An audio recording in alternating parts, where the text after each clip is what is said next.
Nkozi is where I started smoking. First year, first sem was okay. It was now first year, second sem where the problems began. And now this is where I became sexually promiscuous.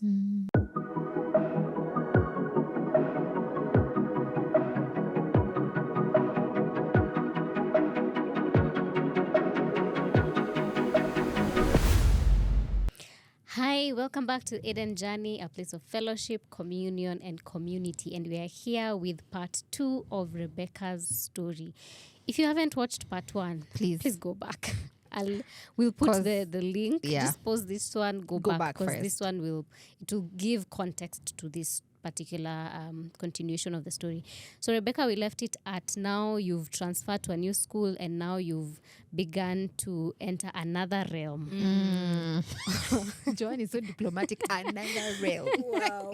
So you can pick it up from First year, there. second sem. Yes. So second sem is where everything just went downhill. Yeah. This is where every bad decision that you can think of started being made. It was actually when I started becoming sexually active and very promiscuous. And it was when I had my very first abortion. Rebecca. Yeah. Rebecca. Yes. We've started. Yes. You just started the episode. We've just no. That was the point. That was the point of She being started from sexually the To Promiscuous. become sexually active Yes. and promiscuous. Yes. Uh-huh. Yeah, so that was when And I had how my old very are first you? abortion. How old was I when I was in UC? So to shape time, this was the year 2011. Okay. This was 2011. So this was when I had my first abortion. And it was a very strange experience. I don't want to go too much into details of it, but I didn't even know I was pregnant. One night we were just out at the bar, and this was always how I knew that I was pregnant. We were out at the bar and someone handed me a cigarette. So I lit a cigarette and a friend was helping me light it. So as soon as it lit, the smoke, the smell, and I remember my gag reflex in the middle of the bar. Guys are drinking. I just had a gag reflex. So I was like, no, what? I'm not feeling okay. Let me go to hostel and sleep. Yeah. So I go to hostel. When I went to hostel, I was just throwing up. Then my roommate had, cooked something and she had used ghee. Oh my God. The gag reflex was from that corridor. Yeah. I was just hurling, And so it was just so bad. My roommate had, she was so worried because I was just throwing up. So she thought maybe You've it's eaten something. Yes, like Yeah. maybe it's a poisoning or whatever. So it's now about like 10 p.m. She calls my brother. My brother comes and picks me from school with my dad. Wow. In the front, they arrived at around midnight with my dad. My dad is in the passenger seat, I'm in the front seat. So they take me to a certain hospital that was right next to our home. So we drive to the hospital. They did tests. They took me for a scan. I was confident. I knew I was. Just knew It's not malaria. even I clicking was in your like, it mind. can't. Malaria. I said like how? Yeah. So I go for the ultrasound. So the guy is cooking like this. Now, just for context, when I was 16, I got, what are they called? Ovarian cysts. But my dad brought me to Nairobi for treatment and they were removed. So when this happened, I thought It's the cysts same were thing, bad. yeah. So I walked in, I was telling even the doctors, whatever history of ovarian cysts was there with my Confidence. Yes. So I go on the ultrasound, the table. So the guy is doing thing with the cold gel and whatever. So he's looking at the screen. Oh no. He said, Posy, what did you say is wrong with you? I told him I have ovarian cysts. He said, I'm not seeing any cysts here, but I'm seeing a 2-month-old fetus. I sat up. That I've never sat will up so make quickly. you sit up. I sat up and he said, what's wrong? I said, there can't be a fetus. can't He be. turned the screen for me like this. He said, Just see see this for thing? yourself. Do you This see outline here, here? like this position. See how it turns like this? He said, this is a baby. Lord have mercy. So I go outside and I tell my brother. Of course, my bro has always been my partner in crime. He's like, your father is in the car sleep. What are we going to tell him? Told me we're not telling him anything, So we had to cook there. So we met the lady who was working on me, the doctor. And then she said, since you're above 18, we are not warranted to Tell your parents. yes. Yeah. So it's you decide What you want to do. and whatever. So she's going to start talking to me about Options. options and this and that. Meanwhile, Nick is just like, yo, we have an old man in the car. It's coming to 1. The man is asleep. So the lady actually, but the truth is they had found like a bacterial infection. Okay. So I told her, write for me a thing for the bacterial infection, but nothing for the pregnancy. I said, no problem. So they gave me meds and whatever. So we go into the car, go home and sleep. The next day, my brother wakes me up. He's like, you wake up. We have a situation. Yes, we have a situation, But anyway, long story short, it was handled. It was a chemically done procedure. Because it was before first trimester. Okay. It was your first trimester. Yeah. It was 2 months. Yeah. So it wasn't fully developed. Yeah. So that was, I know. No, What's the going reason. through your What's going through Yes. your mind? At this time, those things didn't concern me. Okay. I'm being very honest. Yeah. Because I had stories about these things of women, girls do these things every day. It's an option that's available. You do it. At the time, I didn't have the conscience or the cognizance. conviction, Okay. that this is wrong, that this child is a potential life that has a destiny. Couldn't tell me those yeah. things Yeah. when I Yeah. have this happy hour in I a few gotta hours. go. You're Yeah. giving me Yeah. stories. You didn't ever think of keeping it? Did it ever cross your mind? It never ever. Okay. For some reason, in the early years, I don't know why, but at some point in my life, for some reason, I never fancied the idea of motherhood and marriage. I never really did. For some reason, to be honest, I look back and I'm like, but why? Where did that mindset even come from? Yeah. Like, I don't even know why, but I never really did. So whenever, I think that's why I was so casual with sex, because I knew there were options to Yeah. deal with the consequences. Of it. Yeah. Did So, you know the father? yeah, I even told him. Now, Oh, this you is did? funny. Did I write about it in the book? No. Are you sure? Anyway, so I went back. The father was a student. He was a friend of mine. We knew each other from high school. So when I went back to school, we were in the bar. So I was drinking. I don't know what made me. I don't even know why. I walked up to him and I told him, hey, by the way, I went home and I found I was pregnant. And I took out the thing. That guy punched me in the bar. I kid you not, but because there was so much activity and hype, people didn't see. But he literally punched me in the bar. But we became friends again. Yeah, we're still friends today. He's a very successful entrepreneur in Uganda. Okay. I know, it's insane, but it's so fun. I can't believe you even actually asked that, because it's been a while since I thought about that incident. Yeah, he punched me, but... Is it like punch, regret, or like Twister, I never flex? know, because when he was drunk, he didn't use words. Okay.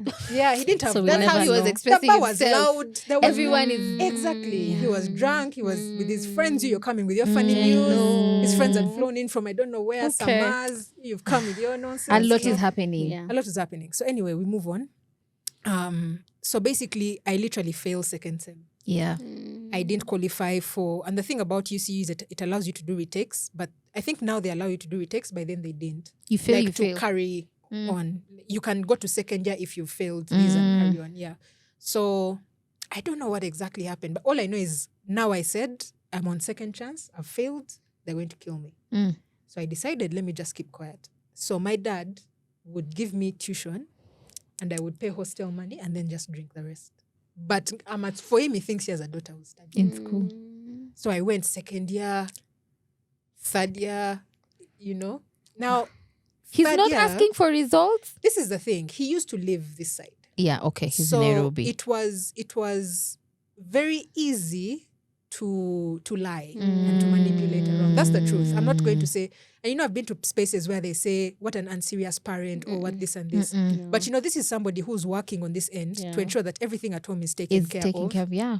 And so, to be honest, at some point, there's some parents who just did what they had to do. It's true. And so, yes. Went through second year, drinking, partying. I've paid hostel fee and everything. Third year. Now, third year, second sem. Holidays. My father remarried in 2012. Okay. He married a very brilliant woman. She's a psychologist. So, one day I was walking out of the house. So it had become such a pattern. They now were aware of my drinking, because now I was out of I was sleeping the whole day out of the house At the whole night. night. So I would come in at like 7, 8 in the morning and sleep till 4, leave every day. So now this day they were out the whole day. So I dress up, I'm leaving. So as I'm leaving, the gate opens and they drive in. So they park the car and they say, Rebecca, I want to talk to you. So I said, okay. So go to the sitting room and we sit down and didn't even say a word. Just pulled out a sheet of paper. It was literally my track sheet of results from first sem. And it was these papers that fold like this. Yeah. Yeah. So it rolled. It literally rolled into my face. So they rolled it out into my face. And so I could literally see my name, my index number, or university registration number, then all the results of first year, first sem, very good results. Then the rest of the papers were just blank, blank, blank, blank. So it was a very surreal moment because it's a gotcha, like you're caught in the act. Yeah. Then also I just looked over at my dad and the heartbreak, like the pain in his eyes, And he just said, just go to your room and think about your life and what you've done. I didn't know what to do in that moment. I can't even explain the emotions I had at the time. I walked into my room. I picked up my pack of menthol cigarettes that I had left there. And then I went to my friend's place and I was there for a week. Because I did not know how to deal with this situation. I was afraid. I was scared. I was afraid. I was guilty. I was like, every emotion was coming. And the only way that I could deal with it was drinking. Yeah. And my friend was the perfect. First of all, she was a socialite. She was in that tabloid day in, day out. So she used to carry me. I used to be like her. But now she's a minister of the word. Minister of the gospel. She's married. She has 2 beautiful children. Man who loves her. See the Lord. She was light skinned. She was like the color of my dress. She was ever in that tabloid. They would follow her everywhere. If she was in a bar, they had to put her there. She's beautiful, light skinned, beautiful black hair. So she would carry me as her, because I had such a high level of tolerance. Friends who used to have those dubious sugar daddy, what. For me, I don't know why, but I was never enticed by older men, and it was so weird. Like I was like, ew. Like what are you? What is happening? What's happening over there? So they would carry me as the friend, like the insurance, basically. So what the trick older men use when they're dealing with young girls is they buy them a lot of expensive liquor, and usually that liquor has like a high alcohol level, so it makes them get drunk fast, so they can manipulate them and use them however. So they used to carry me as like a bodyguard. They'll tell me, this guy is of this level, he's of this, dressed like this, dressed like this. So I would come dressed. No more. Like a normal, girl. Then I would sit. Then the men would now start. Me, I knew, because I used to drink around guys. Yeah. So I would see their tactics. Yeah. So they would now start trying to get my friend. But of course, each of them is trying to get something out of the other. Yeah. The girl wants money. Yes. The man wants to sleep with her. Yeah. So me, who was there, sometimes they would try to like make me, what can I call it? To hook me up with their fellow guy friends. Yeah.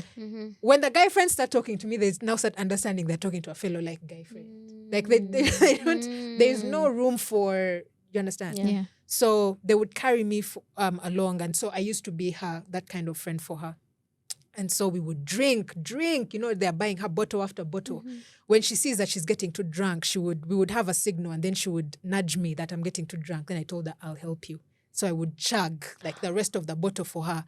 Because if I took it, it would be better I took it down than her. Yes. So I would chug it. So the man would see it's done. Then he says, bring another one. Brings another. She looks at me. I told her, got you. So she would put in like 1-2 shots. Then she would chill. Like she's acting like she's taking a break. Then she does this. And tell her, don't worry. Then I would. So that the thing moves quickly, Yeah. So that's the relationship that I had with her. So I'm at her place for like a whole week. But then, of course, at the end of the 7th, like on the 7th day, she said in Luganda, there's a Luganda saying, she said, Gende wakaba kulabeko. It literally means go home and they see you. Yeah. Like you can't run forever. Yeah. So I go home drunk. So drunk. Yeah, it's like 10 in the morning. I went home drunk. My stepmother looked at me. She just told me, you first go sleep. Because I think she could really see. Yeah. So I slept. Had lunch, then we had the conversation. They said, my dad said, I've really done everything I can for you. What should we do for you now? So long story short, the resolve was they sent me to a convent in Nairobi. Nairobi? Yes. Okay. Now, first of all, Nairobi is a city I've always loved from childhood. Loved. It's where my love for reggae dancehall was birthed. I love Nairobi. When I come to Nairobi, my nervous system is regulated. So now They brought That's so me to this. interesting It's- because I know for Nairobi, I it's say we the want to get out of opposite. Nairobi. Want to leave. Nairobi is. I don't think you people know what you have. Because yeah. if I gave you 1 week in Kampala, you would come. You wouldn't even wait for the bus. You would walk Right. back. I'm telling you. I'm being very honest. Nairobi is so. You guys really don't know what you have. You need to appreciate your country and your city. You know. Anyway. Yeah. So they brought me to a convent. Yeah. So this is how it was sold to me. They told me they're taking me to a school. A school that has short courses. Yeah. Which it does. But that's how it was sold to me. I was told a half-truth. Yeah. Yeah. I even had trust issues after that time. So they told me there's this school, this institute. They actually said institution in Nairobi. You know, it's run by a very lovely lady. They have short courses and this and this. Like, you know what? Okay, this is a chance for me to go start my life over. I arrived. What a wow! It was a convent. So it's like a monastery. There's like either 5, to this day I don't know how many there are, but like 5 or 6 Italian brothers who live there. Very huge piece of land. It's like it's in Westlands. It's somewhere in Westlands. Mbagathi. So it's a huge piece of land. Like when you walk in, it's like you've walked into, if you've seen old architecture of like French, Italian of the olden days, that's what the house looks like. Then there's like so much inside. It's so guarded and fenced. When you go inside, there's a whole block of accommodation. So what it is it's a monastery. There are 5, 6 Italian brothers, white, who live there. No one has ever seen them. Oh, God. Then we see them, but we don't see them. I'll explain. So what they did is they turned this into an institution to help underprivileged women and girls learn skills. Okay. So they created short courses like home management, food and beverage, I don't know what, catering, this and that. So I don't remember what course. They told me to pick a course. I just picked. Oh, what was I doing?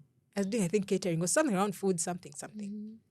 So they would bring them into that place and then there would be accommodation. Like, this is how big that place was. There was this huge mansion where these guys used to live. It's connected to...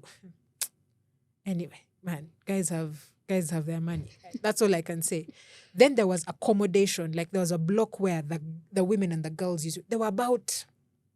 How many girls were we? I think we're like 50. Yeah, girls and women. Like, there were even older women who had come to like learn things. So what they did is they turned this monastery into a learning place where women and girls can learn home science, cooking, and whatever. We used to cook, let me tell you. First, we never used to cook at ugali sukuma. These Italian brothers, they used to eat 4 meals a day. And they don't eat at tea and breakfast, not tea and bread. It was like 4 course, like each meal. Yeah. So lunch is like ravioli and this, all kinds of pastas. So you wake up and then they've put for you what's What to do. cooked. Yeah. So we would be in the kitchen. The kitchen is a literal state-of-the-art Kitchen. corporate kitchen. Like it was designed to be like a learning space, but at the same, it had so much. The wash, hey, you guys, there's no one who washes a spoon better than me. They taught me how to wash a spoon in that place. You don't wash until you can literally see your reflection in it. Wow. You the first set, because I was on washing duty, dishwashing duty a lot. You dip into the cold water first, then you scrub, then you dip into the hot water, then you wait, it has to cool, then you scrub again, dip into the hot water. Yes, until you see your reflection in that spoon or that fork, it is not washed. So it was crazy. So we would wake up, it was crazy. We would dress, we had dresses. My God. This PTSD I'm feeling. So we had dresses, they were so shapeless and heavy. It's like it's not even cut with their seams or what, grab you at the waist. It's just a blue thing they give you and you wear. It stops here. It's just there, no badge, it's just such a blue thing. You just wear it every day. And they would wake us up at 4 to do housework. Then we come back, we shower, then we have mass, then we go back into housework. By housework, it's either you're in laundry duty, now you're either washing the robes of the father. God, the father's robes were so big and so long. So anyway, that was like basically the kind of life that we lived. Yeah. And it was quite an interesting experience, to be honest. First of all, I walked into a convent. I genuinely had no idea it was a convent. I was told that it was a school. Yeah. So I didn't know that the people I'm talking to are celibate sisters and whatever. So one time we were having supper.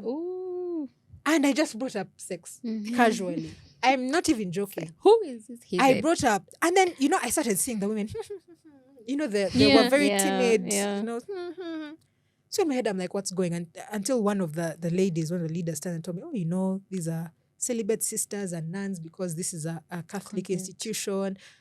That's when I knew. I was like, I'm in a convent. I was in a literal convent, And so I was there for a period of about 6 months. And that was when I experienced my first with what I now know is a withdrawal. I didn't know I didn't have the language for it back then, but that's what it was. So one day I was in the kitchen and it was I just had this overwhelm of emotions. I don't even know where it came from. It was just a wave.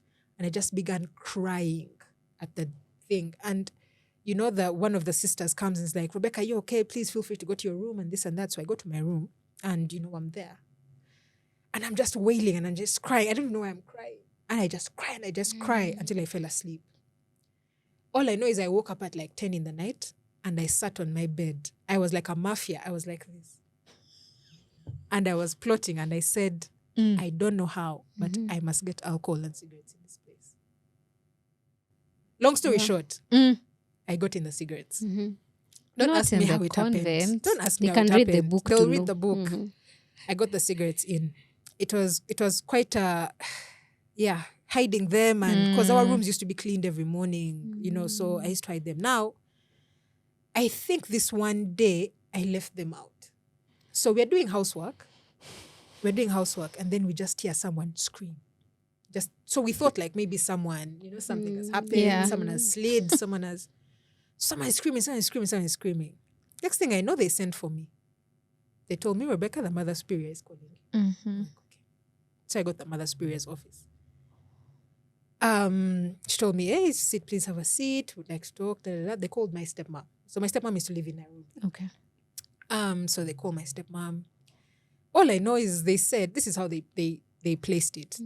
I was the first person to be expelled from that convent. This is how the woman phrased it. She told my stepmom, in my presence, Rebecca is such a brilliant young girl, and we believe that her creativity could be used elsewhere. Full stop. Told me to carry my things. Her creativity. Can you imagine? Told me to carry my things. And we went home. Stepmom sat me down and said, really, at this point, we don't know what to do. What do you want to do? Me, my head, all I wanted to be in Kampala next to my friends drinking party.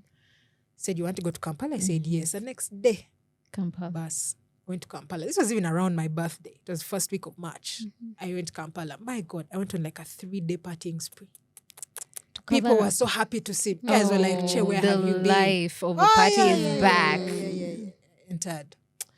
I went home. My dad was, of course, disappointed. And I remember he said, I've really tried everything that I can, but you'll stay in this house, but I'm not going to enable you. I'm not enabling you. You're not getting a single cent from me. You'll have to figure out how you're going to survive. So, of course, you have that foolish pride as a child. I said, thinks I can't. Be fine. Doesn't know who I am in this city.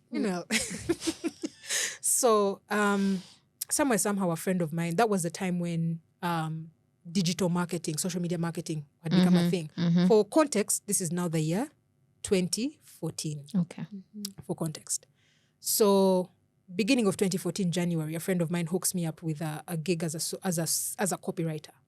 So, fun fact, I always loved writing on social media because writing has always been a creative expression for me. So I would always write on social media. So in the years 2013, there was really no qualification that would qualify someone to become a social media manager or a copywriter in an agency unless they saw how you manage your social media. So, I had followings, I had, content, I would write posts, engaging posts. So, ideally, I got the job. And it was so crazy because this was my first job. Literally my first job. And it was a lot of money. It was the equivalent of about 60, 70K Kenya shillings. A disaster waiting to happen.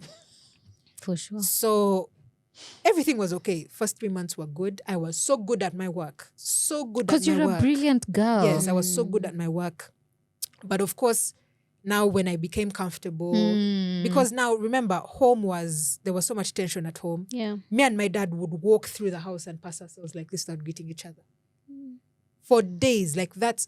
Some days I would just work late or I would drink and stay out in the bar till past midnight so that I don't have to run into it when I come home, and then leave early so that I don't have, like, there was so much tension at home.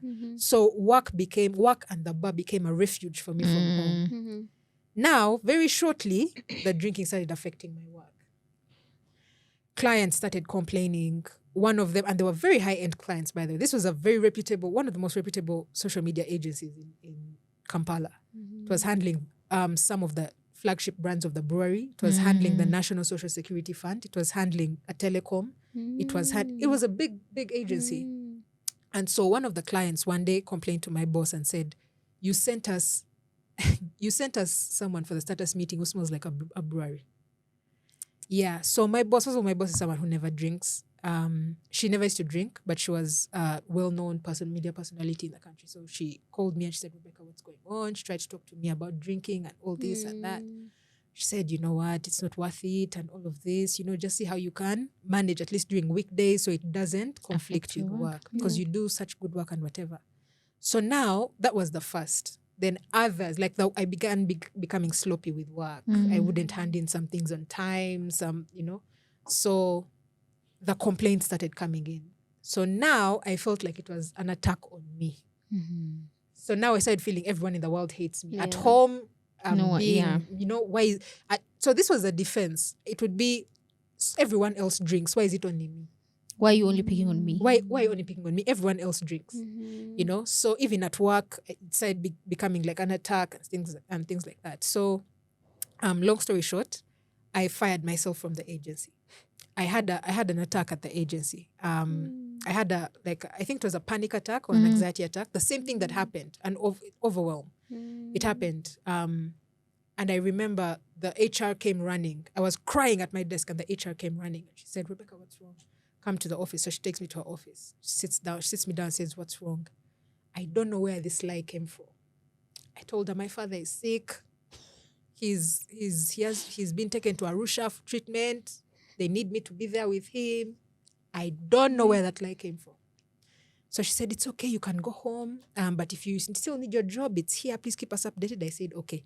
It was around 10:30 a.m., 11. I kid you not. From carrying my bag from my desk to downstairs to when I reached the gate, I had already called my friend Ernest. Told him, Ernest, where are you? So the office used to be next to a very popular bar. Now it's very popular. But back then, it had just opened and it had a crazy promo of 6 beers at 20K. So 20K UGX is the equivalent of like 600K. No, it's the equivalent of 600 bob. Yes. So imagine 6 beers for 600 bob. Told my friend, where are you? He said, hey, I'm here. What's the plan? I told him, don't ask me questions, but I'm heading to Wardrobe. Find me there. I walked up. I literally walked up. As soon as I walked, he arrived. I was there until the next day at midday. We just drank the entire, drank. So I went home, I slept. Now, of course, being home constantly, my dad started asking questions. He said, but you who didn't go to work, what's going on? And that's when, so to avoid the questions, I started waking up very early and then walking to the nearby shops to sit and drink sachets. Like, that's how I would pass my time. Or I would call my friend, like, are you home? Then she says, yeah, come over. So we sit there, we drink, smoke until evening, where now we go and start drinking properly. Yeah? So eventually, my dad found out. Because I think he was suspicious. I was like, look at this one. So it turns out he called my workplace. There's a day I came home. No. There's a day I came home. Then he looked at me and he called me. He said, come. I said, yes. He said, why do you want to kill me before my time? I said, what are you talking about? He said, you told your workplace I'm sick. Arusha, I don't know what, And I felt so bad, And I remember I just left the house. I went, I drank for some time. But within, I think about 2 weeks, I landed another job at another agency. This is now beginning of 2015, yeah? 2015, I said, Che, this is second chance. You can't blow this job. It's another agency. These ones now have even bigger clients, you know? So I said, You were Che, really good at your job. yes, You I were said, really good at your Che, job. we need to be organized. We need to, literally took a month before everything now started tumbling downhill. Same pattern. Yeah, same pattern. And I remember 2015 is the year there was just so much tension at home. The drinking had now started spiraling because now I was working with the brewery and I was working with a leading Distributor.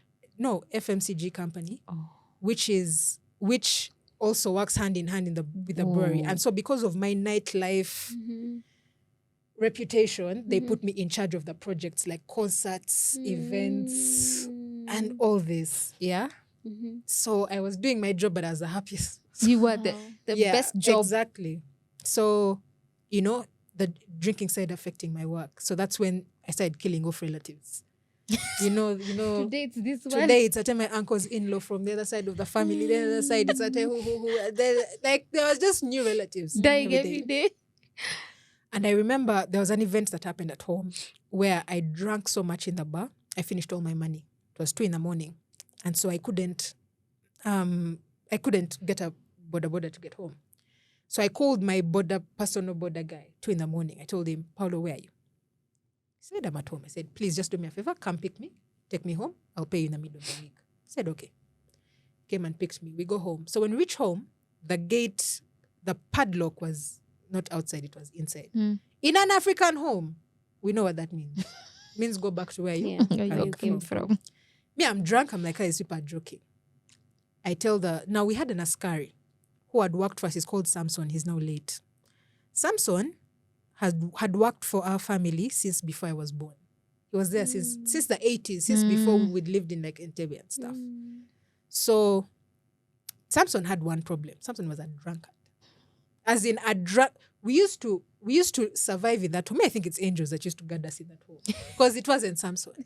Samson was an Acholi man. Acholis are a stem of the Luos.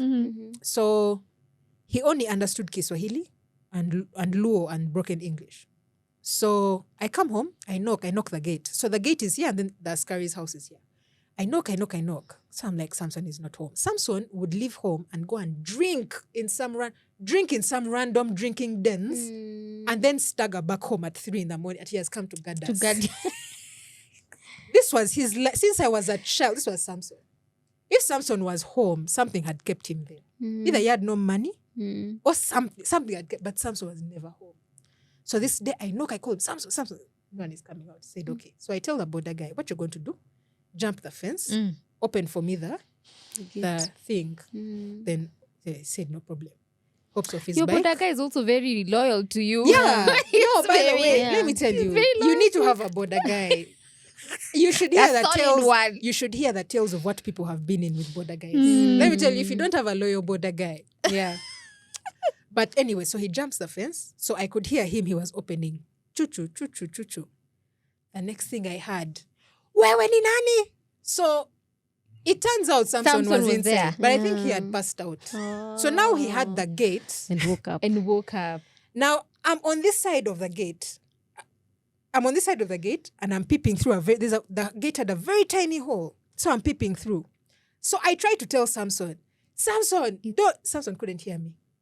Samson is looking at this border guy. The border guy only knows Luganda. He doesn't know English. I'm outside the gate screaming in English. Samson, don't kill the man. Samson is shouting, wewe ni nani? The border man is on his knees saying, Tozita. It was a movie. We are screaming at the top of our lungs. Samson, first of all, is a guy, he never used to use guns. For him, those things. But on bow and arrow, he was too accurate. He would stand on the opposite end of the compound and would mark for him something near the gate. Opposite ends of the compound. And he would shoot 3 targets consecutively on that dot. That's how accurate and good this guy was. Now, here he has his bow and arrow. On your border guy. And the border guy is on his knees in front of him. He's drunk out of his mind. For him, he knows. Yes. So we had never had an attack of thieves in our entire life. Yeah. I think today he said, this is my day. In his head, for him, he knew this is he said he had been preparing for this day all his life. I was made for this. The arrow was literally like this far from Paulo's head. This far. Paulo is there begging him and telling him in Luganda. He doesn't know any other language. Doesn't any other language. The other one is in Swahili. Wewe ni nani? Telling him I'm on this side shouting, Samson, don't kill the man. The other one is, wewe ni nani? This one is like, it was so funny. It was funny but scary. You know, first of all, I'm drunk. So my emotions were everywhere. I was drunk, so I'm laughing, crying. Yeah. I'm like, what's going on here? I'm like, the man is going to die. But so somewhere in that commotion, madness. I don't know how my voice pierced through to Samson's ears. You guys, Samson's eyes were red. Red. I don't know what he had drunk this day. All the crude things. First of all, he's on in a boxer short. I think he didn't even have time to dress up when he said, today is my day. Today's the day. So he hears my voice and he says, Becky, is that true? I said, yes. He said, what's wrong with you? How can you make people jump the gate? Do you know that I can kill this man? Da, da, da. I told him, first stop shouting and open this gate. So he opens the gate for me. He says, but you're not a serious person. Even me, I start telling him, even you're not a serious person. I knocked the gate and you're not opening. Meanwhile, Paulo is just there on the ground. The man is just crying. His hands are even still behind his head. He was so traumatized. Then I told him, Paulo, I'm so sorry. You get on your bike and go, please. I'm going to send you the money this week. Paulo said, don't ever. Don't ever in your ever. Contact me again. Gets on his bike and he goes, I'm stuck there with Samson. I told Samson, I know you're angry. Samson was there annoyed, but I knew what was coming. So I used to bribe Samson a lot.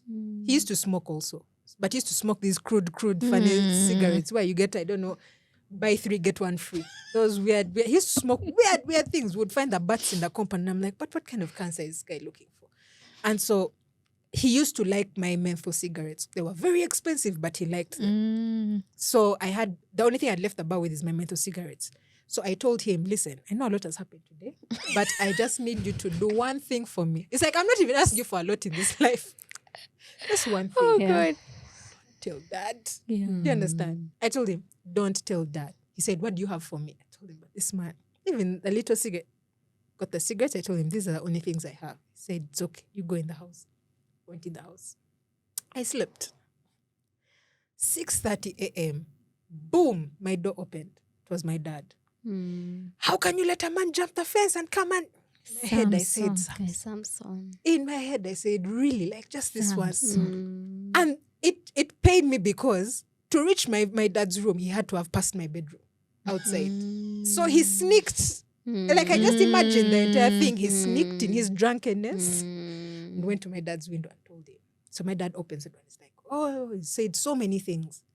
So many things. You know, he said, look at your life. You know how your mother died. One day they're going to call me to pick a body from the morgue or to pick a body from a trench. What kind of life are you living? Da, da, da, da, da. Then he said, when I leave, I don't want to find you when I come back. Go and find where you're going to live this strange life of yours. Then he closed and he left. Now, in my head, I said, this guy can't really be. Can't be kicking me out of home. I went back to sleep. So I sleep. So like at midday, the maid comes to my room. She says, hi, Dad has called me and asked me whether you're still here. So that's when it sinks in.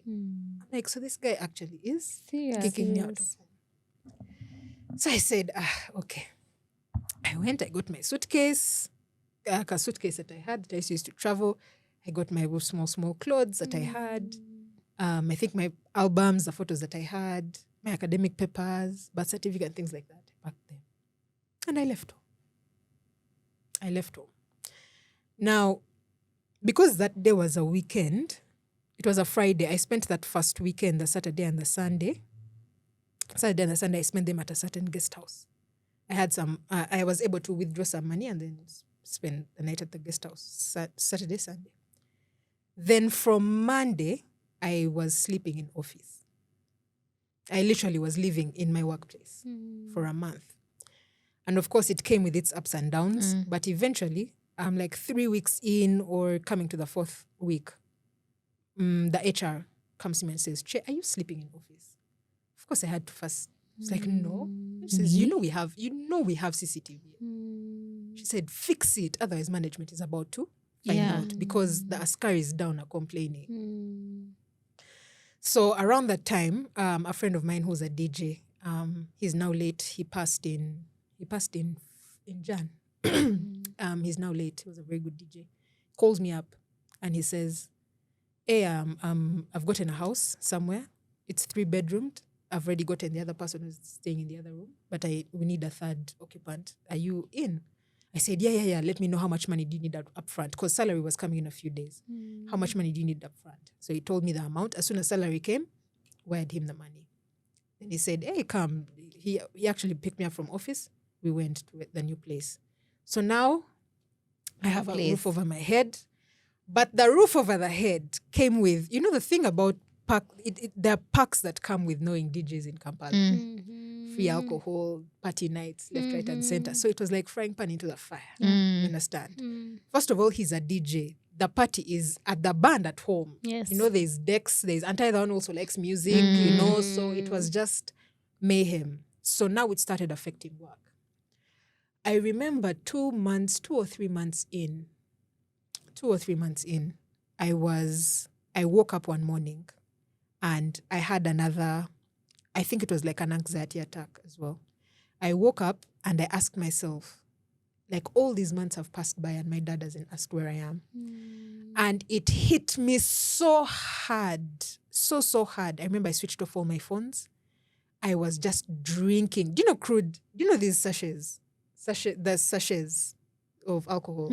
I looked for the crudest of the crudest.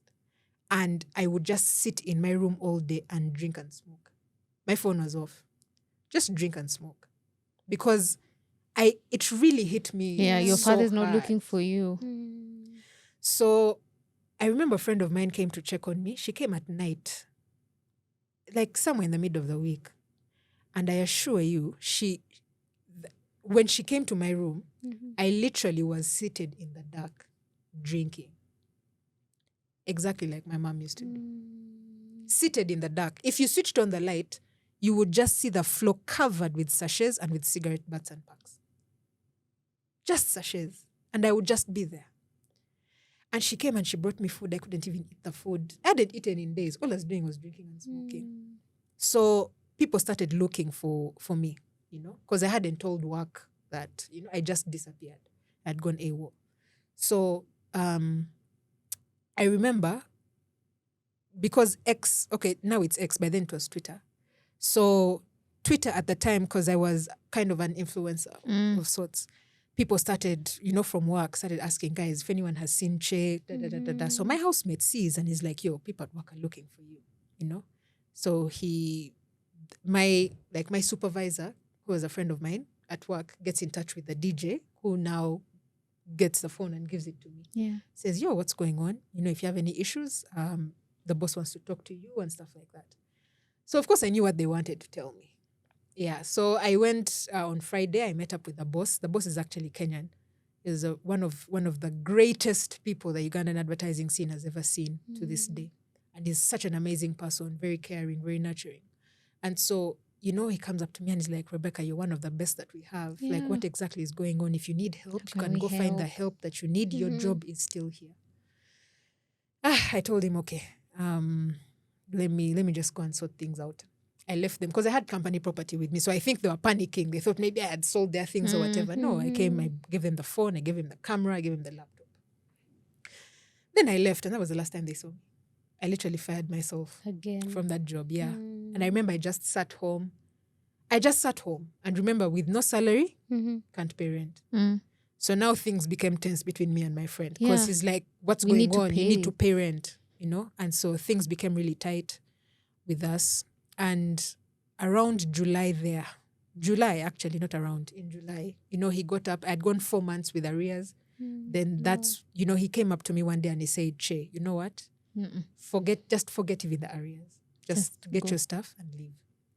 So from July 2016 to Feb 7th, 2020, I was homeless on the streets of Kampala. Yeah. There was going home was not an option. It wasn't. Friends were not an option. Friends were an option, but only to a certain extent. You couldn't become a living. You have your job. You're drinking. You're always asking people for money. So I literally became that addict burden of a friend. So a lot of relationships broke off. Yeah. At this and point, are eventually- you thinking, okay, I need to get my act life together? No, I was I just need- angry. Okay. No, I was just angry at how life had turned out. I was angry because I knew I shouldn't have. I think a lot of it was blaming self, because I knew the situation I was in, I didn't need to be in it. Okay. But I kept knew there making was a better choice. Yes, but I Yeah. kept making decisions that put me in that place.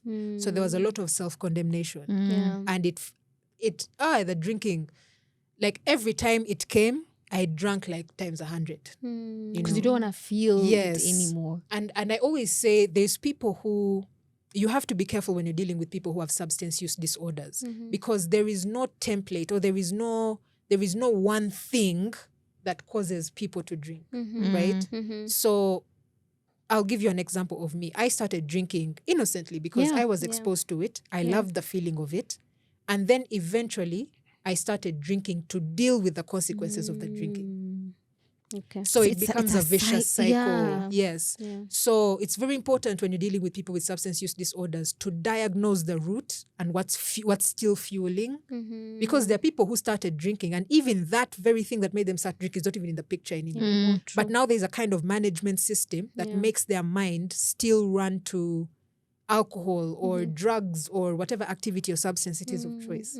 So that's the trick when you're dealing with people who have substance use disorders. Yeah. Because, many people just say, people who are addicts are just idle. Just give them something to do and they'll, It's not an idleness. You thing. can give an addict the most work and the most money in the world, and But you will just still. worsen it. Because you're not dealing with the root. You're not of the dealing with the issue. root. Yeah. And so Now you're on the streets of yes. Kampala. So the streets were the streets. Look at you. The streets were the streets. streets. Yes. The streets were the streets. I think the streets make up about 70% of the book. 70 or 60% of the book. But everything that you can think of happened on the streets. Of course, the only way that I could survive was the most familiar places for me, bars. I would sit in bars till the bar closes. Then when the bar closes, there are restaurant chains that operate 24/7. So I would walk in and I would lie to them. I'll tell them, hi, I have a bus at 8. Can I please crash until the bus time? So at 8, they would wake me up. Then I'd ask them, can I use your bathroom? Then I go, I would have a sponge, face towel, deo, and I would change. My bag had a few clothes in them. So I would change like that. Then I would walk to an internet cafe, then sit. For reference, we're in 2016. So I would walk to an internet cafe, and then that's when I would now start texting people, saying, hi, it's Che, send me, let me use Kenyan currency because it's like our currency scares you people. Send me 500 bob. Then the person would be like, so that was the time when all these crazy Facebook scams had come up. So so it was not at my advantage at all. So a lot of the people I would text would be like, It's a scam. the Rebecca I know Could never. who worked at so and so and who worked here and here can never be asking for Never. 500 bob. I would sit there the whole day. And so maybe I would reach out to, let's say, 30 people. Maybe one would crack. And then they would say, okay, I'll send you after work. So I would sit at the internet cafe from 10 to 5 on the internet. So remember, let's say the person sends me 500 bob. Now remember, I have to pay also the internet guy his internet. So I would remain with like 300 or 200.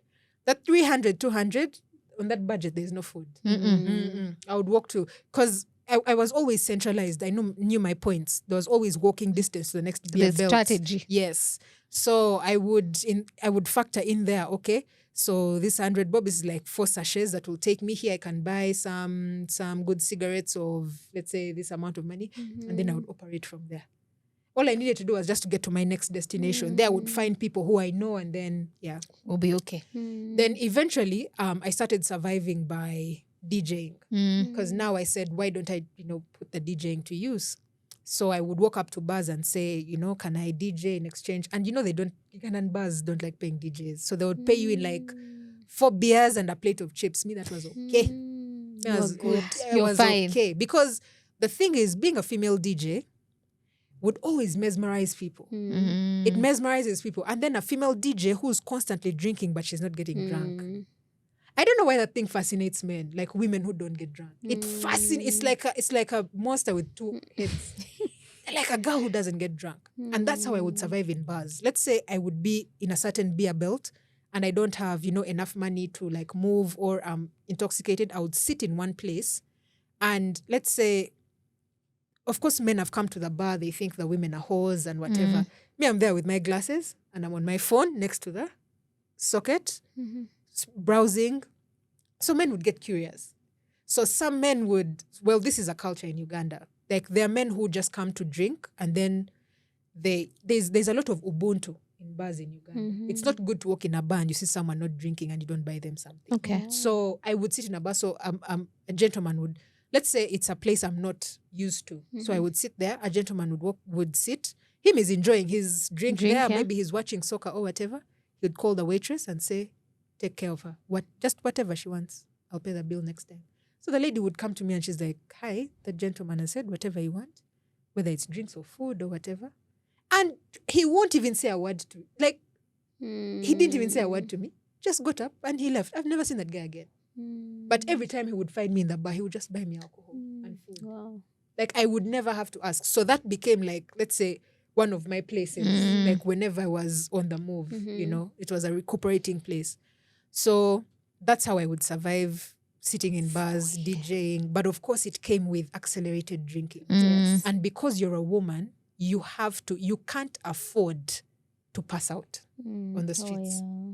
It's the last thing. You cannot. So my tolerance was so high because in order to stay active in the bar, I had to drink. And also to prevent from blacking out, I had to continue drinking. So it was a constant cycle of bondage. Yeah. And so, a lot happened along the way. 2018 was when I had the second abortion.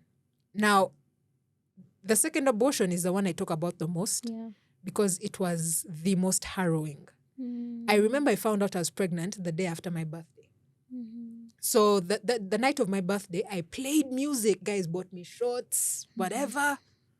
And so I had become the friendly neighborhood DJ at a certain watering hole.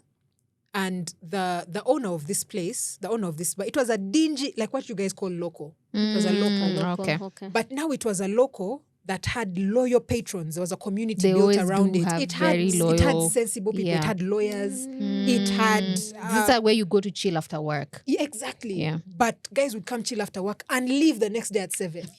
Do you understand? Yeah. So, and these are high-end people, but they wanted a very calm, chill... Yeah, so I used to go to that place for the quiz nights, because even with everything happening, I used to love quiz nights. So I would sit and I would join the quiz nights, and some rounds I would win, some I wouldn't. But the owner took notice. And so when we started talking, because he used to see me play and whatever, and he's like, you have very good taste in music. He loved reggae music. I loved reggae music. When we got to talking, we went to the same high school. But we weren't the same age. He's like I must be about like 15 or something years older than me. But when we got to talking, we went to the same high school. So he took a liking to me. So one time I think he came and he found me passed out in the couches the next day at like midday. So the next quiz night he approaches me and he says, I want to talk to you. So I said, yes. He said, there's a morning I came here and I found you crashed in my couches. What's going on with you? I told him, I'm really sorry. I've just been dealt a bad hand of cards and I've made really bad decisions. He said, if I leave you to handle my music, can I give you a place to crash, like here? So he gave me like permission to crash in the couch that was there. There was a bathroom at the back and whatever. Said, you can crash there. But it literally was a bar. Do you understand? When you want to sleep, guys, I refuse to go home. You can't sleep.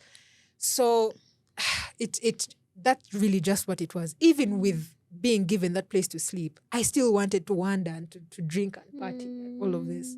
So in 2018, the second abortion happened. So this night I was playing music, and the very same thing that happened in university happened. I was playing music and I told someone, help me light my cigarette. And the smoke hit my nose like this. And I just felt the gag reflex from there. I went to the bathroom and I threw up. And I said, oh no, there is no way. Oh no. I said, there is no way. Meanwhile, at this time, my hair is, because I used to have dreadlocks. I was Rasta, reggae dancehall and thing. So I had a lock, like, my God. So I had lost so much weight. I was so tiny. I I remember after throwing up, I came back. Drunk. People bought me shots, people bought me everything. So I pass out in the couch. I wake up the next day. As soon as I woke up, I could feel I wanted to smoke a cigarette. I lit the cigarette. Again, the gag reflex. I say there's a problem here. I had a friend, one of my childhood friends, one of the three, and she used to work at a certain lab. So I text her and I tell her, Nala, I can say her name because if she told me you can use my name in the book and wherever. So I told her, Nala, I think I'm pregnant. She was like, come and we see. So I gathered some coins there, entered a matatu, and I went. So I met her, we did the test, and indeed I was pregnant. And she told me, Che, why don't you just keep this child? I told her, first of all, I'm not even hungover, I'm still drunk from the night before. I told her there is no version of this. Where I'm keeping this baby. Yeah, because look at my situation. I can barely find drinking water. I can't. You understand? So time passes. By the time when I found out, it was 2 months. So time passes. Now my brother, Nick, he used to live and work in Sierra Leone. He wasn't in Uganda. So whenever he would return, he would get into his car and drive around Kampala looking for me. Kampala is very small. So he would just go to a bar. He would meet like people we know from schools. Like, hi, have you guys seen Che? They would say, today is Thursday. Try here. Today is Wednesday. Reggae night is here. And he would actually find me. So he would leave me some money, just enough to like get maybe 2-3 nights in a guest house, have a warm bath, rest my head. Because that's what he could do at the time. And so this time he looks for me and I met him. And we are driving and I tell him, Nick, I'm pregnant. And he says, so what next? Like, what do we do? Because you can't have that child in this. So anyway, long story short, I ended up having the procedure. And many people ask me, how did you wait for so long? Yeah, I was going to ask the same thing. Yeah. You waited until it was how many months? 7. And so people ask, how could you wait for so long? I literally could not feed myself. Let alone I had no means of being able to handle that situation in any way. Yeah. And so eventually the money was facilitated to be able to have the procedure. So I went to the doctor. And the doctor was a chill guy. He was a friend to some guys who I knew in school. So he sits down, he had his stethoscope and everything. So he does he's pulled out his clipboard and he's asking me questions. Then he says, so how far along are you? So, usually they're used to, because they know the rule is after the first trimester is a no-no. So, he's going around his things and he says, so how far along are you? And then I tell him 7 months. The man threw, he threw the clipboard, everything he threw. He looked at me and he said, are you trying to put me out of business? And I told him, listen, I have a problem, you have a solution. Then he said, it's very transactional. Yes. He said, we can't, this can't be a chemical thing or even physical. Like it can't, because that's a fully grown child. It was coming to the 8th month. I said, that's a fully grown child. I explained to him my situation. I told him, listen, do you see this situation here? This interaction, there is no version of it that comes out with me as a mom. And so he deliberated. Then he said, have you ever given birth before? I said, no. He said, you're going to have to give birth. And so he started the procedure. He gave me 2 injections, injected me. The first injection was here on my thigh. That one was to terminate the fetus, then stomach to induce labor. So he told me, okay. It was about 4 p.m. So he told me, you'll start feeling contractions at midnight, like in 8 hours. I said, okay. So I get up, I leave the place. I walk down. I walked because there were steps coming up. So I walked down. I went to the shops. I was thirsty. I wanted a soda. So I got a fruity drink because I like sugar. So I got a fruity drink. So as I get the fruity drink, I start throwing up on the side of the road. Now, because it was a red fruity drink, the border men there thought I was vomiting blood. So they carried me. I just went to weak. I just started sweating. I didn't understand what was happening. So they carried me back up to the clinic where I'd come from. So the guy comes running. The doctor comes running. He's like, what's going on? What's happening? The border men are telling her, we don't know. She was standing, so vomiting. Said, put her there. So he started asking me questions like, what's going on? Meanwhile, I'm weak. It's like I can't see, I can't feel. He's like, what's going on? What's going on? So he tells me, do you feel any pain? I told him yes. He said, where? I said, in my stomach.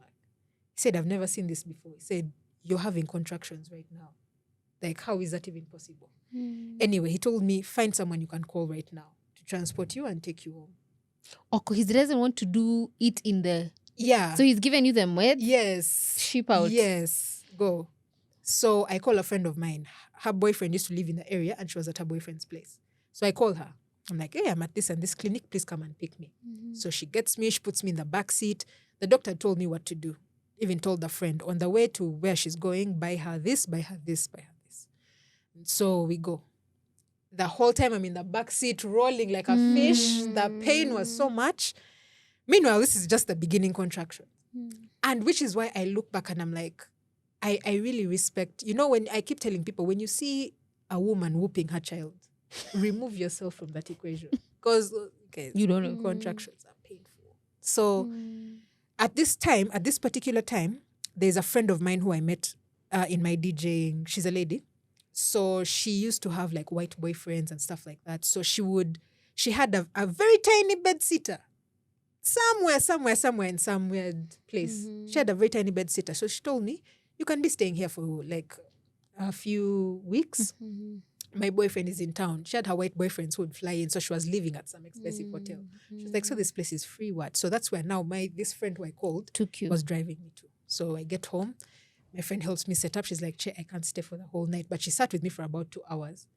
The contractions getting worse. I remember I called the doctor and I told him, when will I know it's time to give birth? And he just told me 2 words. You'll know. He said, you'll know. And that is where, listen, it was like layer by layer of clothing just kept coming off because every contraction was worse than the last. I remember I started cursing men. I said, oh my God. And I remember I knew the father of this child. And the thing is, I remember I knew the father. And to this day, I've actually never told him. Oh. Yeah. Because I don't think, we're actually not even in touch anymore. I don't know where he is. But I remember it was like layer and layer of clothing coming off. And I remember I was just cursing. And then eventually at midnight, that wave hit. And I remember I said, if there's anything worse than this, surely God, just remove me from the picture. Because now what's there to experience after this pain, And I remember I gave birth in the room and whatever, everything. I called the doctor. He told me what to do. And immediately I gave birth. I was normal. Normal like this. Like how I am now, normal. It's one of the weirdest things I've never understood. Like how women's bodies just operate. I was normal. At first, I even first paused like this and said, this is so strange. And after it happened, I went to my bed. I picked up the phone. I remember I lit a cigarette. I picked up my phone and I called the doctor. It was like 12:30 now. Called the doctor. I told him everything is done. He said, did you do this? Did you do this? Said yes. Said, okay, you will come tomorrow for cleansing. And I went the next day. Did cleansing, bacterial treatment and whatever. I assure you, as soon as I was done like this, I went to the bar. Straight to the bar. Wow. And so, so life continued. And now so now I'm coming to the curve of the turning point. In 2019, late 2018, my eldest brother passed in the UK. So what happened is I was at a bar. It was a random Monday. I was at a bar and I fell asleep. It was because Mondays were slow days. People wouldn't. Yeah, like Mondays were slow days. Like even by 10, the bars closed. You understand? So there's no one to play music for. You just put a mix until the last person drives home. They close and they sleep. So I slept in the couches and I had a dream. I was with my eldest brother. This eldest brother, he's the eldest of all the children. And he's my mother's firstborn. She had him when she was 16. The age difference between us is about 17 years. Between me and him, 17 years.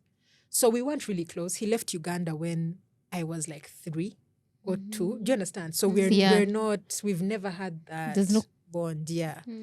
So I had a dream. I was in the UK. He left Uganda and he lived in the UK. One thing you should know is he struggled first of all, he was a sickler, and then he struggled all his life with alcohol and cigarettes. All his life, you know. So I had a dream that I was standing in the UK tube, the underground, the railroad. And so like it's as though I'm waiting for a train. And then I hear someone say, Rebecca. So I turn and it's him, Kenneth. He says, what are you doing here? Come, we take a walk. So we start walking. And then I woke up. So in my head, I'm like, why? Why am I dreaming about Ken? You know? So I let it go. This was Monday. On Thursday, Nicholas, my brother, looks for me and he tells me, hey, by the way, Kenneth passed. He said, what happened? Says the paramedics found him in his room. He went to sleep and never woke up. And he had been in that room for 3 days, which means he had died on Monday, the day that I had the dream. Yeah. So it really just messed me up, his death, because now his death started triggering Mom. Yeah. Because it literally was the same thing. Yeah. And he also died less than a year to his 50th. So like there was just so much going on. Rebecca. Wow. And so at this point, first of all, I've been on the streets for about 4 years. Already. And I'm wondering, and I'm like, I don't know. First of all, I don't know Tuesday from Thursday. I'm now wondering how does this end? When does this end? Where does this end? And so that's when I decided I'm going to take my life. But now, Rebecca, the way she loves life and the coward that I am, or that I was, by the way, it's not very easy to kill yourself. And please, disclaimer, I'm not making light of anyone who has suicide ideation or who has lost someone to suicide. But the very essence of humanity is self-preservation. Yes. This is why you eat food every day. This is why you look left, right, left again when you're crossing the road, because a car might knock you and you die. Yeah. So when you find someone who has taken their life, it means that they're experiencing a form of emotional or physical pain so intense that it's only the finality of death that can relieve them of it, or so they believe. So me, I wasn't that courageous. All these things I've heard, sijui a person gets in the road and you see a car coming to knock you and that you end like that. Me, Shay, said how? Then at sijui you get, I don't know, all these things, all these other creative things that people use. I don't want to go into detail. So I said I'm going to do it the only way I know how. Drink. I'm going to drink myself to death. And so that's when I began Operation. Okay, there was really no name for the operation, but we now know what the mission was. And I remember the first day. So in Uganda, there's a thing called Jack Bauer. If you've watched the series 24. Yeah. Jack Bauer is drinking 24 hours without rest or going Back home. to back, yeah. So I started doing the Jack Bauers. But now my mission was to drink. People didn't know my mission was to drink and maybe get in a state of comatose or alcohol poison, something. Like let the alcohol do something so drastic that it takes me out. So first day I was DJing. I remember in the bar I was drinking. I kept, guys kept saying, but Shay, is everything okay? You can tell, I don't know if maybe you guys have been saved for very long. I don't know. But you can tell a person who's problem drinking. You can see problem drinking from far. I would be there on the street with my sachet like this, but I would see some guys drink and I'm like, I haven't reached there. You can see problem drinking from far. So now, like, I was literally problem drinking. If there was whiskey here, I would chug it. If there was kasese, I would chug it. If there was changada, I would chug beer. I would just mix things like this. It was such a problem. Yeah? Yeah. That was day 1. Day 1, day 2. Day 3. Day 3, I was DJing somewhere. How are you this drunk? You're like a functional. No, by this time you've learned how to manage. How to manage the biology, you've learned how to manage the body. Because the truth is, if you're someone who doesn't know your body and you drink like that, there are times when my body would shut down on me when I'm walking. It happened once. There's a time I was walking from Chiwatule to Nakul. Let me see how I can convert it to Nairobi, here. Kenyan. It's like walking from Archives to where Serena is. The time I was walking, because I was leaving one beer belt, going to another. So I was walking, it was about 2 p.m. And I started feeling, you can feel when your body is going to shut down. If you're someone who's not self-aware, those are your problems. But now I had been drinking I think I had done like 2 Jack Bauers or 3 or something. And so I was walking and I had a cigarette in my hand. So what the cigarette does is it used to if you're, I don't spill the next Don't generation. educate Yes, them. don't Also, don't educate you. educate them. Yeah, but cigarettes during the day, if you've been drinking during the day and it's hot, the cigarette has a way that it neutralizes things. This is for seasoned people. Don't go trying funny things. Don't try this at home. For seasoned people, they actually know what I'm talking about. Those who used to or who, So there's a day I was walking and my body literally, it starts with a sight. Your sight, you see white flashes. Then next thing you know, your body starts twitching and then you black out. This is what used to happen to your mom. No. she'd black This out. is me. No, No, when she used to black, me, I don't know how hers Okay. used to go. She never explained to me, so me, I know mine. So whenever I would feel that, I would know. When that thing happens, there's nothing you can do in that moment. Your body is literally telling you 0%. Weird. And for that, at that point, the human body, first leave a phone where you get a charger and now charge. At that point, your body is telling you, this is what's happening next. Yeah. So I was walking on the road and I literally passed out in front of a certain hotel in Kampala, on the grass there on the side of the road. I literally passed out. And I remember I felt it coming, but there's nothing I could do. So I pass out. Next thing I know, my eyes are open. And then I had been rolled to the wall of the hotel from the side of the road. So I woke up and it's the askari. The askari was kicking me like this and telling me, wake up, wake up. So I opened my eyes. It's dark. I didn't know how to tell the time. So I looked around. I just looked around surroundings. I said, okay, this hotel. Okay, I know where I am. So I asked him, what's the time? He had said, asking me so many questions. I told him, you calm down.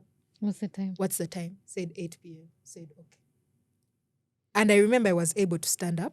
I had been passed out for about, I think, like 5 hours. Yeah, from around 2 p.m. to 8 p.m. Yeah. 5 or 6 hours. And as soon as he told me 8 p.m., I said, it's okay. I stood up and I continued my journey.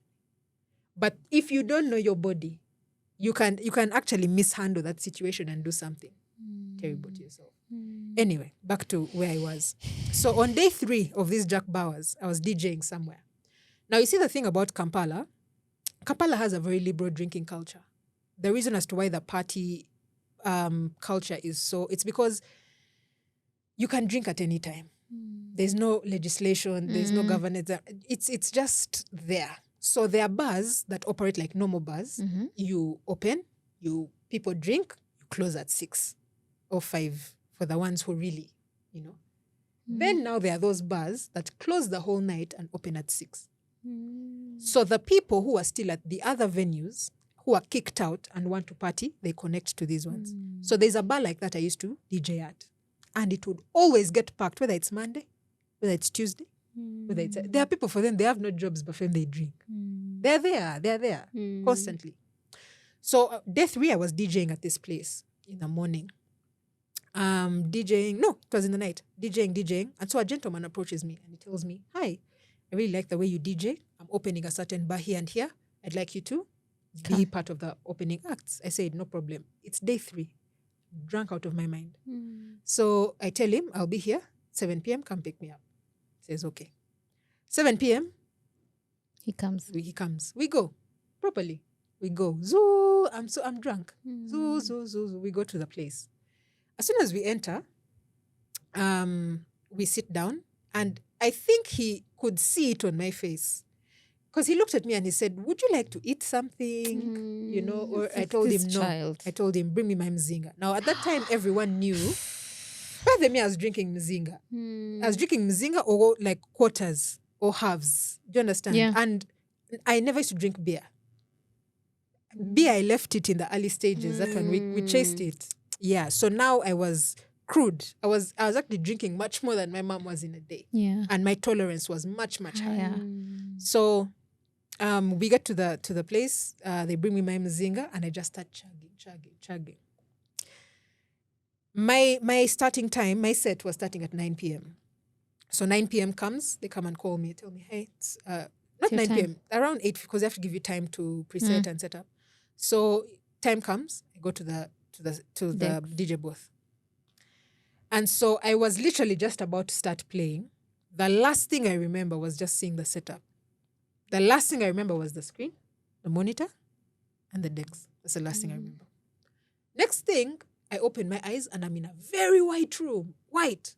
Now, there's a saying in Luganda, and it goes, omutamivu tabulwa kkubo eridde waka, which means a drunkard will never lose his way home. Do you see these people you see on the street here staggering like this? They like, know where they're feeling going. like they're going to die. You don't, they know. That's why you won't find them until they've stopped in the middle of the road. It's not until they reach either the front door, wherever they are going. It might take them 3 days, but they'll reach. I'm being very honest, So I looked around and I saw this white, and I said, Che, this is not one of our places. Because I also had my places. No matter how drunk I was, I would walk to the place. There would be an askari who I would be ready to bribe with some cigarettes, who would let me sleep on the side, on the veranda or something. And I looked around and I said, Che, this is not one of our places. And not to sound self-righteous or anything, but I was never someone who, even my entire time on the street, I'm not someone who traded sex for favors or whatever. Even the abortion that I had, it was out of a friends with benefits kind of situation. So I look around the room, I see white and whatever. Meanwhile, the height was a cross between, I wasn't even hungover. It was a cross between being extremely drunk and euphoria. But now I'm in a state of panic because I'm like, I don't know where I am. Yeah, so the emotions are everywhere. So I get up from the bed and I start staggering towards the door. Now, before I got off the bed, I looked to my right and I saw the frame of a man like this. And that's when I said, all the alarm bells, I said, Che, red alert. Like, this is a situation we're not supposed to be in. Why are we here? Everything was going on in my mind. I get up. I'm staggering to the door. I get to the door. I try to open it. It's locked. Panic 101. As I'm there, my mind is processing that the door is locked and I can't get out. I hear his voice from behind. And he said, where are you going? Oh! There was nothing to process there. There was no logic. I just began screaming. I just began screaming, help, help, someone, please, open the door. Woo! La! La! La! La! La! Next thing I knew, I just saw his hand come in front of me and he began to choke me. So he's choking, and you know when they say that your life flashes before your eyes? Yeah. It actually happens. It started flashing because now I was now seeing Nick, I was seeing Mom, I was seeing Dad. And the fact that I'd been on the streets all these years, no one knew where I was. Yeah. I myself, I didn't know where I was, right? So everything is flashing and I'm wondering, Che, is this how it goes out? Che, with all the plans that we had, is this how life ends, And so he's choking.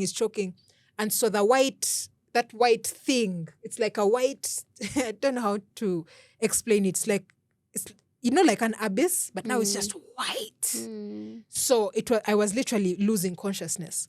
So that's when he eased up and he said, are you ready to calm down? Like, are you going to stop screaming?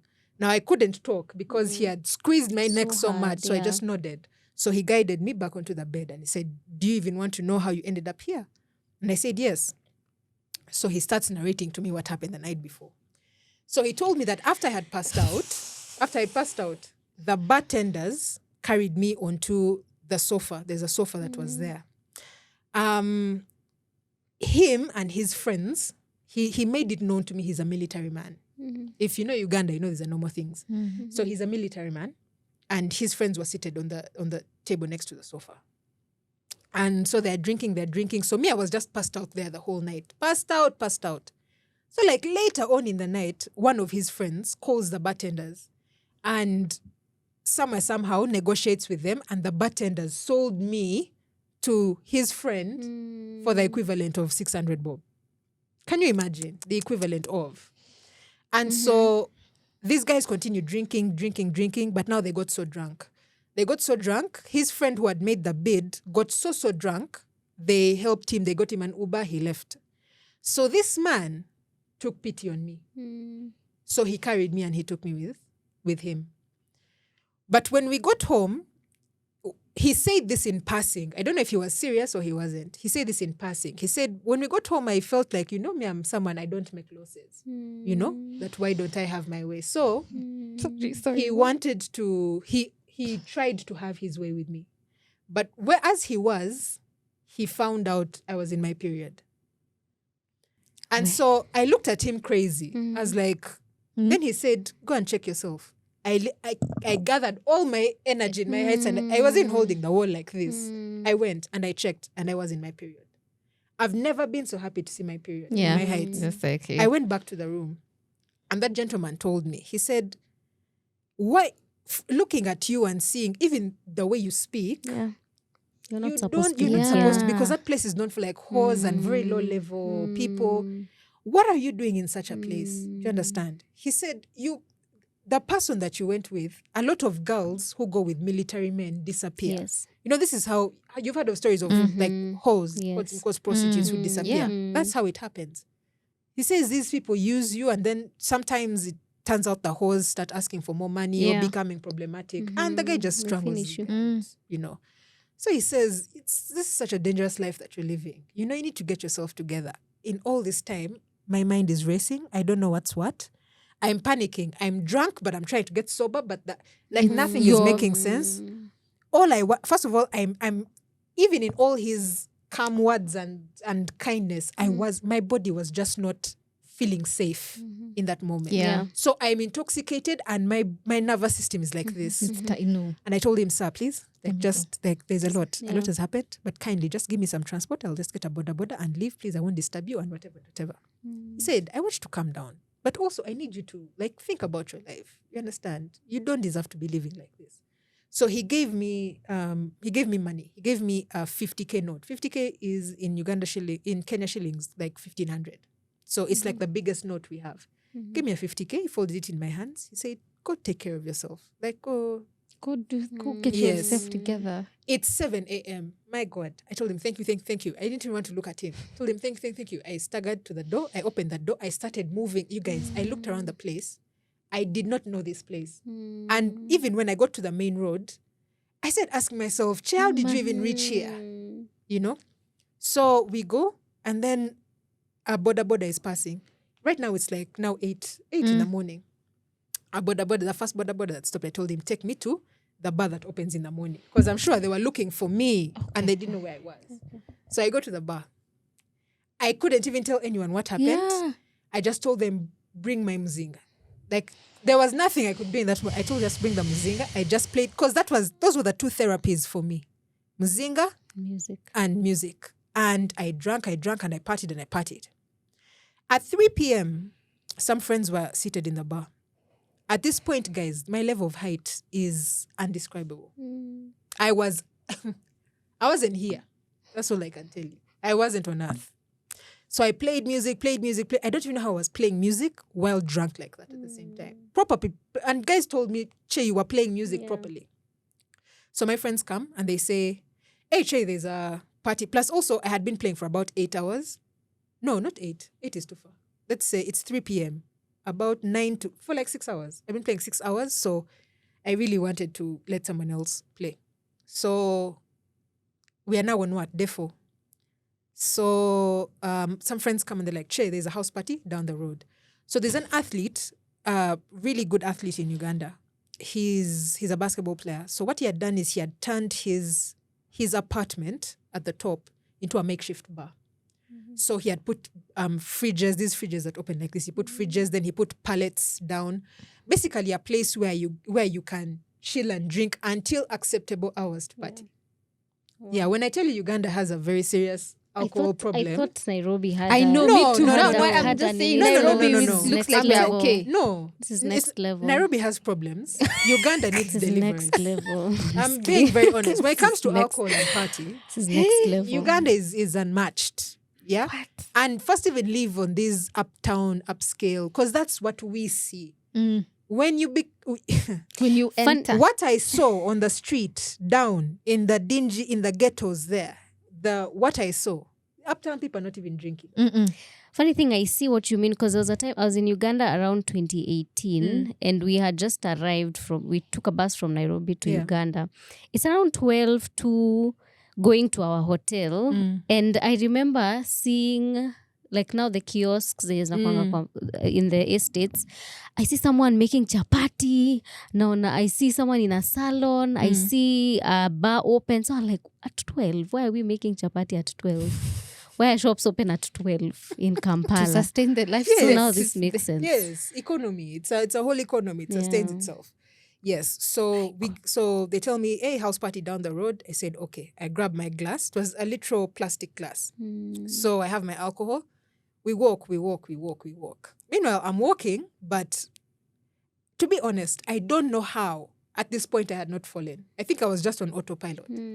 So we walk, because it wasn't too far from the bar. So we all walk in a group. We get there. We're a group of about 4 or something. So we walk and we get to the place. When we get there, so there's people seated down, yeah? And because I'm a smoker, I always liked sitting outside because they used to, they didn't want to inconvenience the people inside. They were so bougie. So I make my way into the apartment. So there's a sea of people on the ground. So what he had done is he had put pallet tables down. Pallet tables and little pallet places for people to sit. So I'm jumping people like this just to get to the balcony, because the balcony door was there opposite the door. So I'm jumping people. As I'm about to reach the door, I just heard someone shout, "Che!" So I thought people were excited to see me, So I'm like, yeah. So I'm looking for who has called me. Next thing I know, like now it's unison, like a whole group of people saying, "Che!" I'm like, "What's up?" And then the whole place just shouted, "Your leg!" So I'm like, what are you talking about? And so I look down, and that's what you see here. So I look down, and my right leg is sliced wide open. I'm looking at white meat and bone. But I can't feel anything. I'm literally smiling and euphoric. I couldn't feel anything. So there was such a disconnect. I'm looking at my leg. Meanwhile, everyone around me had now gone in a frenzy. The entire place, "Oh my God, what's happening?" Now, as I'm looking at the leg, next thing in like 5 or 10 seconds, blood just starts gushing out. So what had happened is the pallet tables that he put down. So the pallet tables, the top was glass. And so one of the tables, the corner was broken. So as I was jumping, I sliced my leg and I didn't know. And so I kept going until someone saw it. So everyone is panicking. They're all athletes. They're like, take her to clinic, pharmacy. So there's a pharmacy down the road. So they carry me. Guys, alcohol intact in hand. Nothing spilled, nothing moved. They carried me. I had the alcohol like this. I'm smiling like a fool. Blood is just dripping. They carried me. They took me to the pharmacy. We get to the pharmacy. The lady who came out to receive us, she refused to work on me. She said she refused to work on me until we had brought a police report. It looked so bad. It looked like a crime had been committed. And the guys are holding me. They're trying to tell her, "Madam, please just help us." It was just an accident. Please. For her, she was convinced I had been assaulted or attacked. My leg was open like this, guys. So, they pleaded with her. So eventually she took me inside. Now there's 3 things in this life. 3 that I don't deal with: onions, cockroaches, and needles. And so when she laid me in the waiting room, and so she came and she said, "We have to stitch you." I kid you not, my height moved like this. The alcohol moved like this for a second. I said, "Stitch who, where?" She said, "If we leave this thing open, it's going to get infected." I told her, "Do what you can, clean it and wrap it." She said, "I don't think you understand. You can actually get tetanus. This thing can actually get infected." There's nothing I was hearing there.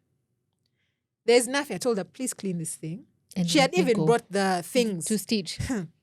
I told her there's not, alcohol is still intact. I told her, "You're not stitching me. I'm not walking out of this place stitched. Your needles are not going anywhere near me. Find whatever you can. Clean, and whatever." And of course, as they can't do, unless someone else who's either related or, none of them were my relatives, so they couldn't. So she cleaned. She got like, I don't know what. What I know is it's supposed to have been painful. She got, I don't know, alcohol things, don't know what. She poured in. Meanwhile, I'm seeing her clean. I can feel nothing. Do you know? Nothing. And I think she was smiling and laughing at herself the entire time because she said, this person must be so intoxicated to not be able to feel this. And so she cleaned, and then she wrapped it with gauze and then put a bandage on top. So one of the people helped pay and whatever. Then now they all stood and asked themselves, where will she go? Guys, who knows where Chester is? You know? You see, this is how you be partying with people. You don't know. Hanging out with people. You don't know you're dealing with vagabonds. Yeah? You don't Homeless know. people. You don't know people are vagabonds. So he said, where do we take her? So they carried me and took me back to his place, the athlete's place. He said, it's okay, put her in my room. So he put me on the bed and then he locked the door. He locked the door because drunk athletes are not people you just leave, you know, when there's an intoxicated or unconscious person. So now I was able to, like, all the alcohol now sat and I just passed out. I passed out from like 9 p.m. and I slept. The next day, the leg woke me up. Pain. I think I was in my sleep and then I tried to turn. The alcohol had worn off. My God. I've never felt such pain in my life. So basically, from that time, I became a homeless cripple. It's getting worse. It's getting worse, but this is the turning point. This is, you know, it's always darkest at before dawn, right? yeah. So I'm a homeless cripple now. So I went back to that bar where the guy told me you can crash and whatever. So we see, now I couldn't move as much, you know, and of course I didn't have money, so I couldn't look after the wound. So it now started getting infected. That's why it looks like this. It actually would have looked much better, but now the gangrene started coming and then it looked so terrible. Around that time, my brother's remains were flown to the country. I wasn't able to attend the funeral. That's something I had to forgive myself for a very long time because his daughter came and I hadn't seen her in well over 10 years. You know, but anyway, this is about the turning point.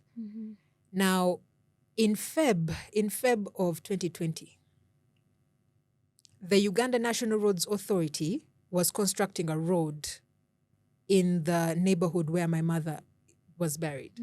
And so what they do when they're constructing a road and then there are, let's say, homesteads that have burial grounds or ancestral grounds or whatever, they give you a certain amount of money to facilitate the relocation of remains.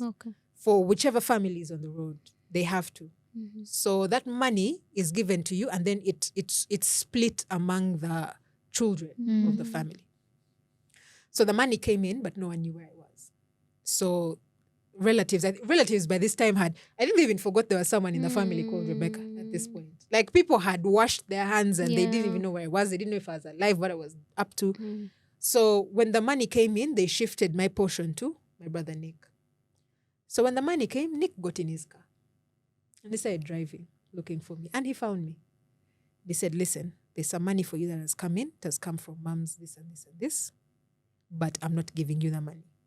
If you want money, come to my office, sign for it, and I'll withdraw it. First things first, he got me a broker. It was a lot of money. It was a lot of money.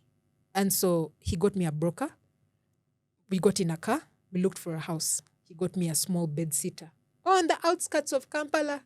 Someplace called Chirundambata. Chirundambata means it rears ducks. I just thought I needed to put that out there, but I'll never forget Chirundambata, that neighborhood, in my life ever again. So we got there first order of business, got me a place to stay.